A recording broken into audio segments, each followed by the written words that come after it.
আমার প্রিয় চাকরি প্রত্যাশী ভাই ও বোনেরা, কেমন আছেন আপনারা সবাই? আশা করি অনেক ভালো আছেন। দেখুন আমার প্রিয় চাকরি প্রত্যাশী ভাই ও বোনেরা, আমাদের আজকের ভিডিওটি আপনাদের জন্য হতে চলেছে খুবই গুরুত্বপূর্ণ।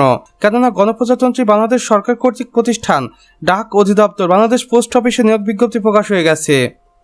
আর এই নিয়োগ বিজ্ঞপ্তিটি হতে চলেছে আমার প্রতিটি বেকার ভাই ও বোনদের জন্য একটি সুবর্ণ সুযোগ, যেখানে কর্তৃপক্ষ বলেছেন বাংলাদেশ ডাক বিভাগের রাজস্ব খাতভুক্ত বিভিন্ন শূন্যপদে সরাসরি নিয়োগের উদ্দেশ্যে প্রকৃত নাগরিকদের নিকট হইতে অনলাইনে আবেদন আহ্বান করা যাচ্ছে।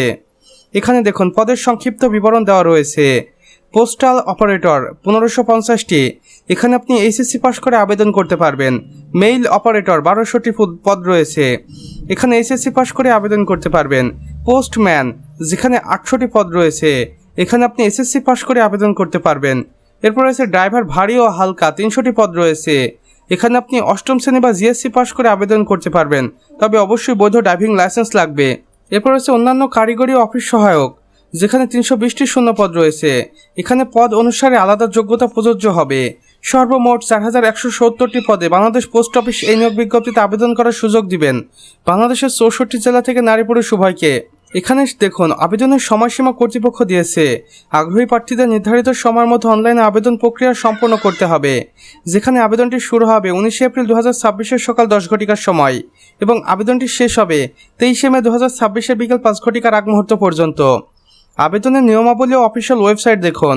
এখানে দুইটি অফিসিয়াল ওয়েবসাইট রয়েছে, একটি অফিসিয়াল ওয়েবসাইট এবং একটি আবেদন লিঙ্ক, যেখানে আপনি উভয় পক্ষে আবেদন কার্যক্রম সম্পন্ন করতে পারবেন অথবা জেনে নিতে পারবেন এই নিয়োগ বিজ্ঞপ্তির A to Z। এখানে দেখুন প্রয়োজনীয় তথ্যাবলী। বয়সসীমা 18 থেকে 30 বছরের মধ্যে হতে হবে। কোটাধারীদের ক্ষেত্রে 32 বছর পর্যন্ত শিথিলযোগ্য। আবেদন ফি দেখুন। পদের গ্রেড অনুযায়ী টেলিটক সিমের মাধ্যমে সার্ভিস চার্জ সহ ফি জমা দিতে হবে এবং চূড়ান্ত নির্বাচন পদ্ধতি হবে 3টি ধাপে। লিখিত, মৌখিক এবং ব্যবহারিক পরীক্ষার মাধ্যমে চূড়ান্ত নির্বাচন করা হবে। এখানে বিশেষ নির্দেশনায় কর্তৃপক্ষ আরও বলেছেন, অসম্পূর্ণ বা ভুল তথ্য সম্বলিত আবেদন সরাসরি বাতিল বলে গণ্য হবে। অনলাইনে আবেদন করার পর প্রাপ্ত ইউজার আইডি ব্যবহার করে 72 ঘন্টার মধ্যে পরীক্ষার ফি জমা দিতে হবে। প্রবেশপত্র প্রাপ্তির বিষয়টি মোবাইল মাধ্যমে SMS করে পাঠানো হবে। যোগাযোগ দেখুন, যে কোনো জিজ্ঞাসা বা কারিগরি সহায়তার জন্য টেলিটক নাম্বার 121 অথবা এই ইমেলের মাধ্যমে যোগাযোগ করতে পারেন। আপনার উজ্জ্বল ক্যারিয়ারের জন্য শুভকামনা জানিয়েছে কর্তৃপক্ষ। তো আমার প্রিয় চাকরি প্রত্যাশী ভাই ও বোনেরা, আমাদের আজকের ভিডিও এতটুকুই। ভিডিওটি ভালো লাগলে অবশ্যই একটা লাইক করে দিবেন এবং কমেন্ট বক্সে লিখে জানাবেন আমাদের আজকের ভিডিওটি আপনাদের কেমন লেগেছে।